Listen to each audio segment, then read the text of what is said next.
There's a group of Calflora volunteers editing reference photos on Calflora taxon report pages.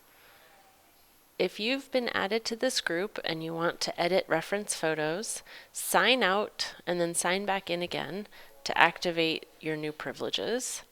And then let's go to observation search and figure out what photos Steve Matson has added recently and decide if we want to add any of them as reference photos. Let's say index after September 1st, 2021, search and see what he has.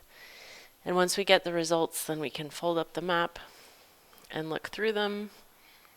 And let's, lithophragma, let's look at this one.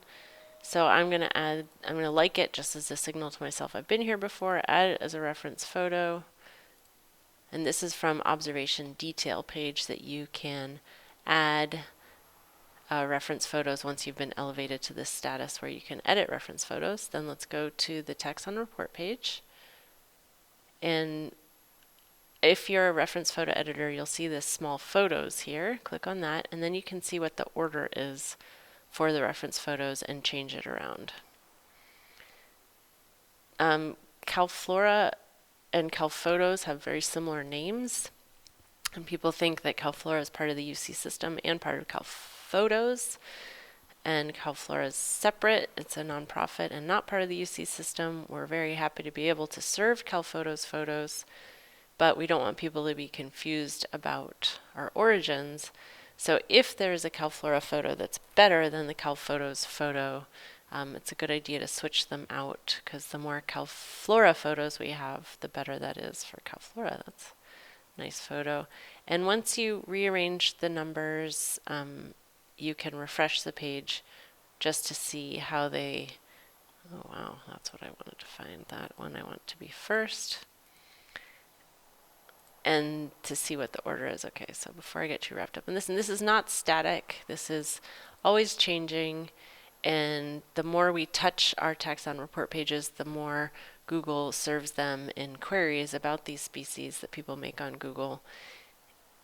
And so it's good, don't think of it as a static answer to the question of what does this woodland star look like. It's, for now, these are the best photos we have according to my opinion.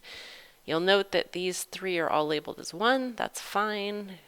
Then 2, then 3. We could have, oh look, there's a couple 3s. That's fine. It's easier than going through and renumbering all of them. Now, if you want to make sure that Steve Matson's or Mary Conway's shows up first, then you'd need to change the other ones so that they're not number 1. So they would be number 2. Well, anyways. And then if you want to see what other options you have at Calphotos, you can click there. And what other options you have at Calflora for this woodland star, you can scroll through these here and look and see if there's even better photos that we don't have yet. And then if you see them, you click on them, and 2 people have liked it. I'm going to like it also, just as a note that I've been here before, and add it as a reference photo. If you have questions about reference photos and Calflora, go to the homepage and go to Contact Calflora. And here's our email address, and we're happy to answer your questions. Include the URL if you could, which makes it easier to answer your questions. Thank you.